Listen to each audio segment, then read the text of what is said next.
Nalgonda principal Rupa Reddy హత్య కేసులో shocking విషయాలు బయటకు వస్తాయి. రూపారెడ్డిని హత్య చేసింది ఇద్దరు 10th క్లాస్ స్టూడెంట్స్. రూపారెడ్డి స్కూల్లోనే ఆ ఇద్దరు విద్యార్థులు చదువుతున్నారు. రూపారెడ్డిని హత్య చేసి ఏమీ తెలియనట్లుగా మృతదేహాన్ని చూడడానికి కూడా వచ్చారట. నిన్న కొండమల్లేపల్లికి బైక్పై వెళ్తుండగా విద్యార్థులను అదుపులోకి తీసుకున్నారు పోలీసులు. అయితే తనిఖీ చేయగా స్టూడెంట్స్ దగ్గర 1,54,000 రూపాయలు బయటపడ్డాయి. వాళ్ళ దగ్గర డబ్బులు దొరికాయి. నోట్ల కట్టల మీద రక్తపు మరకలు ఉండడంతో తమదైన స్టైల్లో పోలీసులు విచారించారు. రూపారెడ్డిని హత్య చేసి డబ్బులు దొంగిలించినట్లుగా విద్యార్థులు ఒప్పుకున్నారు. చెడు వ్యసనాలకు బానిసై ప్రిన్సిపల్ రూపారెడ్డికి రెడ్ హ్యాండెడ్గా దొరికారు ఇద్దరు స్టూడెంట్స్. తల్లిదండ్రుల సమక్షంలో విద్యార్థుల్ని మందలించారు రూపారెడ్డి. అప్పటి నుంచి రూపారెడ్డిపై కక్ష పెంచుకున్నారు విద్యార్థులు. ప్రిన్సిపల్ ఇంట్లో పెద్ద మొత్తంలో డబ్బు ఉంటుందని, దాన్ని కూడా దోచుకోవాలంటూ వారం క్రిందటే వాళ్ళు ఈ హత్యకి స్కెచ్ వేశారట. హత్య ఎలా చేయాలి, ఎలా తప్పించుకోవాలి అనేది సోషల్ మీడియాలో చూసి నేర్చుకున్నారట స్టూడెంట్స్. Like YouTube. ఈ మధ్యకాలంలో చాలామంది ఎలా హత్యలు చేయాలి, లేదంటే ఎలా బాంబులు చేయాలి, ఎలా తప్పించుకోవాలి, ఇలాంటివన్నీ కూడా యూట్యూబ్లో చూసి నేర్చుకుంటున్నారు. లేదంటే ChatGPTని అడుగుతున్న మహానుభావులు కూడా ఉన్నారు. సో వీళ్ళు అలాగే చేశారట.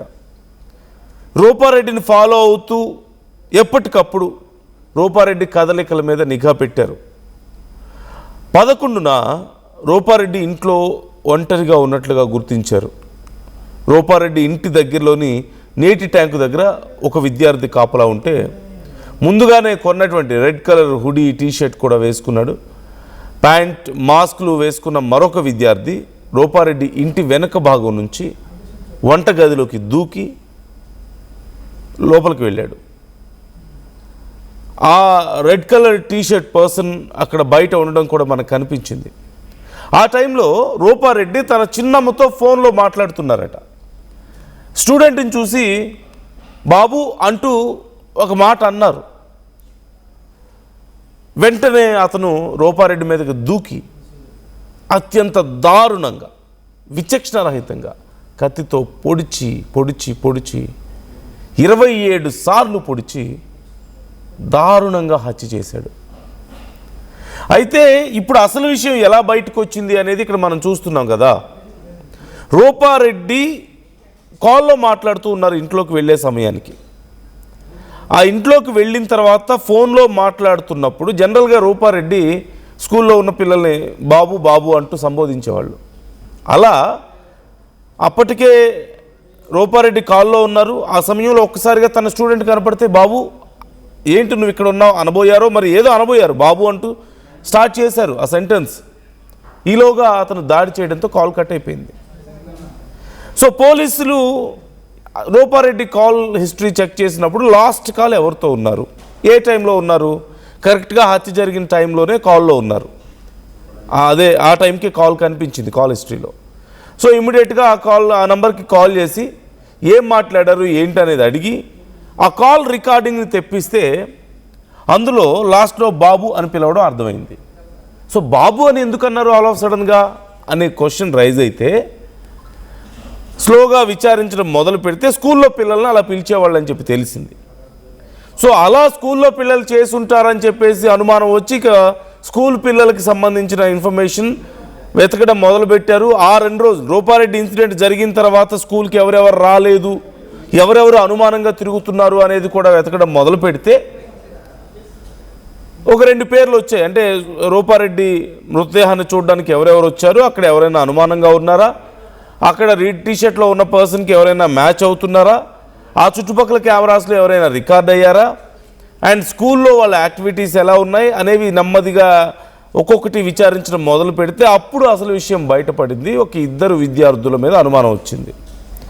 సో వాళ్ళని ట్రేస్ అవుట్ చేయడం మొదలు పెడితే వాళ్ళు బైక్ మీద వెళ్తున్నప్పుడు బయట ఉన్నప్పుడు పట్టుకొని చూస్తే వాళ్ళ దగ్గర 1,57,000 రూపాయలు డబ్బులు దొరికాయి. అందులోనూ వాటి మీద రక్తపు మరకలు కూడా ఉన్నాయి.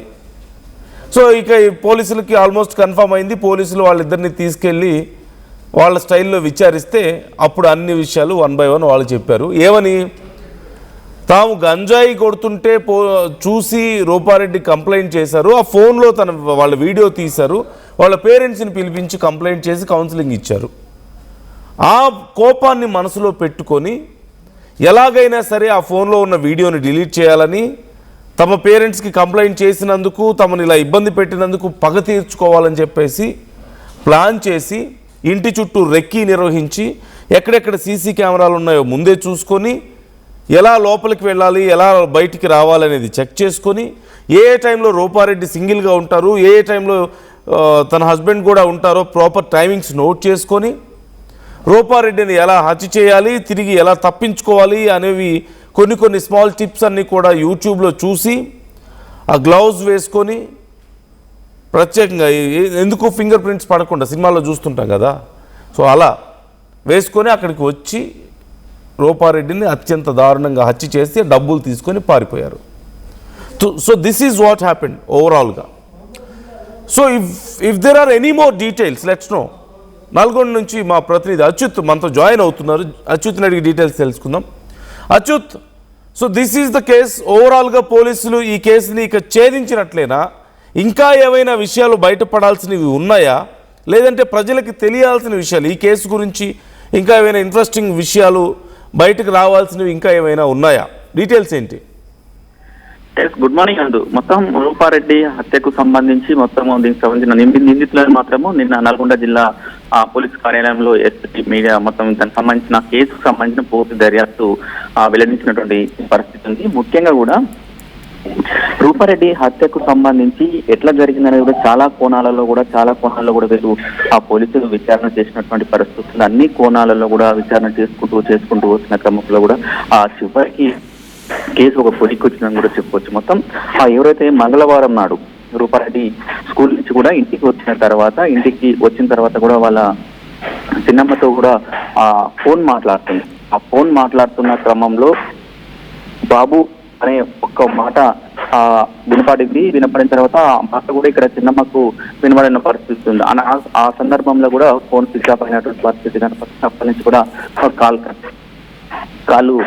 కలవలేదు. ఆ తర్వాత పోలీసులు దీనికి సంబంధించి పూర్తిగా విచారణ చేసుకుంటూ వచ్చారు. మొత్తం ఈ రూపారెడ్డి చనిపోయిన తర్వాత స్కూల్కి ఒక 6 రోజులు సంతాప దినాలుగా సెలవులు కూడా ప్రకటించారు. మొత్తం దానికి సంబంధించిన ఆ స్కూల్కి సంబంధించిన విద్యార్థులందరూ కూడా ఇళ్లకు వెళ్ళినటువంటి పరిస్థితి కనపడుతుంది. దానిలో భాగంగా ఎవరైతే ఇప్పుడు ఉన్న ఇద్దరు నిందితులు కూడా అదే సమయంలో వీళ్ళు గోవా ట్రిప్ కూడా వెళ్ళినట్టు తెలుస్తుంది. మొత్తం దానికి సంబంధించిన ఈ లోపల స్కూల్ సెలవులు కూడా ముగిసిన తర్వాత కూడా పోలీసుల విచారణ కూడా పూర్తిగా దర్యాప్తు కూర్చున్నట్టు ఈ క్రమంలో కూడా ఎవరైతే లాస్ట్కు ఎక్కడ క్లూ దొరకకపోవడంతో ఈ బాబు అనే మాట వినపడింది. దానికి సంబంధించిన కాల్ రికార్డు ఉండడంతో కూడా దీనికి సంబంధించిన బాబు అంటే ఈ ప్రిన్సిపాల్ రూపారెడ్డి బాబు అని ఎవరిని పిలుస్తుంది అనే దాని మీద కూడా ఎంక్వైరీ చేసే దానిలో భాగంగా స్కూల్లో కూడా ప్రతి ఒక్క విద్యార్థిని పేరు పెట్టకుండా బాబు అని కూడా పిలుస్తుందని తెలిసింది. ఈ నేపథ్యంలో దానికి సంబంధించి పోలీసులు మొత్తం స్కూల్కి సంబంధించిన విద్యార్థులు ఆ స్కూల్కి ఎవరెవరు వస్తున్నారు, ఎంతమంది అటెండెన్స్ ఉంది మొత్తం కూడా తీసినట్టు ఆ ఖండంలో ఏదైతే స్కూల్ హాలిడేస్ అయిపోయిన తర్వాత కూడా కొంతమంది విద్యార్థులు గైర్హాజరు అవుతున్నటువంటి పరిస్థితి కనపడుతుంది. మొత్తం సంబంధించిన వాళ్ళ డేటా మొత్తం తీసుకొని చెక్ చేస్తూ విచారణ చేస్తున్న క్రమంలో బండి మీద ఎవరైతే విద్యార్థులు వెళ్తున్న క్రమంలో పోలీసులు వీళ్ళు వాళ్ళ 3-4 రోజుల నుంచి స్కూల్కి రావట్లేరు వీళ్ళే కదా అనేసి వాళ్ళ విచారణకు తీసుకొని కూడా పూర్తిగా విచారణ చేస్తారు. విచారణ చేసుకున్న క్రమంలోనే వాళ్ళకి సంబంధించిన బ్యాగులో 1,50,000 వరకు కూడా అమౌంట్ దొరికిందని కూడా పోలీసులు చెప్తున్నారు.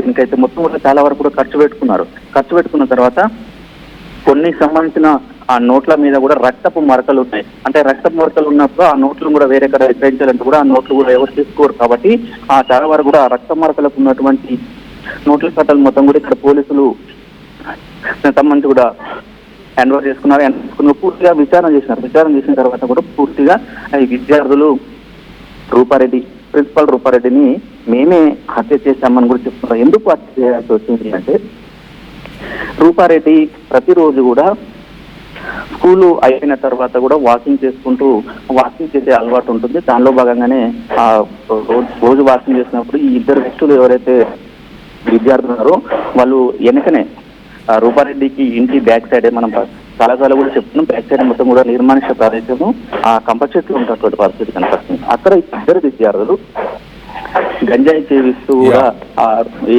రూపారెడ్డికి కంటపడినట్టు పరిస్థితి. ఎమ్మటే ఏంట్రా బాబు మీరు ఇక్కడ ఎందుకున్నారు, ఏం చేస్తున్నారు అంటూ కూడా ఈమె దగ్గర ఉన్నటువంటి సెల్ ఫోన్ తీసుకొని ఆ రూపారెడ్డి కూడా రికార్డ్ చేసినటువంటి పరిస్థితి. మేము పేరెంట్స్ కు చెప్తాము, ఇంట్లో చెప్తాము, మీకు స్కూల్లో కూడా టీసీ ఇచ్చి పంపించే ప్రయత్నం కూడా చేస్తాము, ఎట్లాంటి పనులు చేసుకోవద్దు, మీరు చదువుకోవాలని కూడా ఆహ్వానించినట్టు.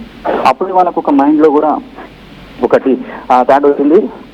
నాకు సంబంధించిన వీడియో మాత్రం కూడా మేడం దగ్గర ఉంది, ఎట్లనన్నా ఆ వీడియోని మనము తీసేయాలి, డిలీట్ చేయాలి. ఒకవేళ ఇది ఇంట్లో పేరెంట్స్ చెప్తే పేరెంట్స్ కూడా చాలా వరకు తిడతారు, కేసు పెడితే ఇబ్బంది అవుతుంది, ఎట్టి పరిస్థితుల్లో చేయాలని ఒక ప్లాన్ రచించి కొన్ని సోషల్ మీడియా ఆధారంగా యూట్యూబ్ కు సంబంధించి కూడా ఎట్లా వెళ్తే మనము సీసీ ఫుటేజ్ లో కూడా అనే ఆధారాలు కూడా సేకరించుకొని దీనికి సంబంధించి కూడా వెనక సీసీ కెమెరాలు లేని కూడా పూర్తిగా రెక్కి నిర్వహించి గోడ దునికి లోపలికి వెళ్ళారు.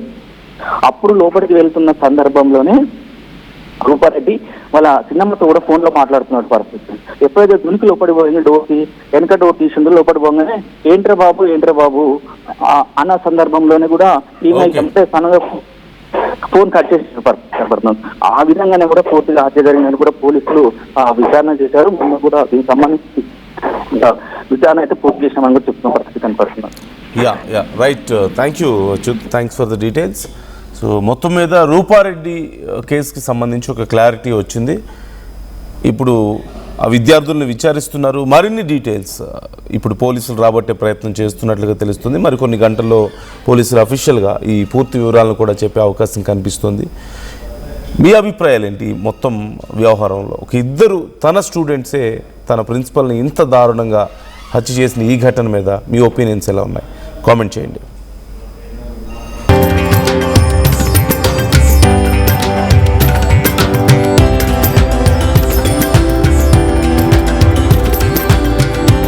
తరతరాలుగా తరగని స్వర్ణ బంధాలు మన మానిపల్లి జ్యువెలర్స్. టోర్నమెంట్ కి ముందు పెయింట్ ఎలా చేస్తాం?